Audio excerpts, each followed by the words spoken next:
நீ வாங்குற ஆளா இல்ல, கொடுக்கிற ஆளா நீ இருப்பன்றார். ஆமென்.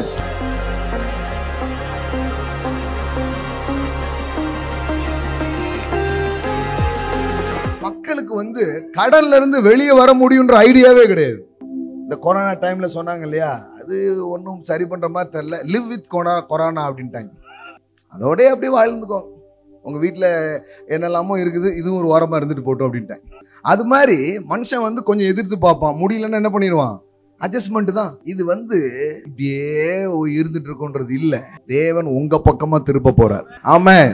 அவன் கடன்ல இருக்கான், இவன் கடன்ல இருக்கான்னு பேசிக்கிட்டு இவங்க ஃபுல்லா இதுல இருக்கிறாங்க, கடன்ல இருக்கிறாங்க.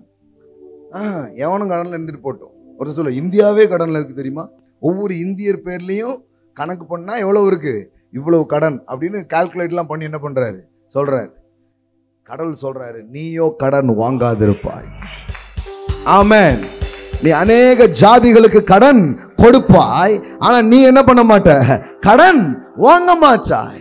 நீ கடன் வாங்க மாட்டா, நீ என்ன பண்ணுவ, கடன் கொடுப்பாய். bless you ஐயா. ஆமென். நீ வாங்குற ஆளா இல்ல, கொடுக்கிற ஆளா நீ இருப்பன்றார். ஆமென். உன் கை என்ன பண்ணும், கொடுக்கும்ன்றார். சார் இதுக்கு இது நீங்க ஏதோ ஃப்ளஷ்ல போராடுற ஒரு மேட்டர் கிடையாது. இதுக்குன்னே ஒரு அனாயிண்டிங் உங்களுக்கு தருகிறார், இதுக்குன்னே சில வார்த்தையை தேவன் தருகிறார், இதற்கென்றே ஒரு புது பலனை கர்த்தர் உங்களுக்கு தருகிறார். ஆமென். அப்ப நான் சொல்றேன், இந்த நாள் தேவன் உங்களை கொண்டு வந்திருக்கிறாருன்னா இன்னையில இருந்து ஒன்னு ஸ்டார்ட் ஆகுது சார். உங்க வாழ்க்கையில ஒரு பெரிய டிரான்சாக்சனை கர்த்தர் துவங்கி வைக்கிறார், ஒரு பெரிய அறுவடையை அவர் துவங்கி வைக்கிறார். ஆமென்.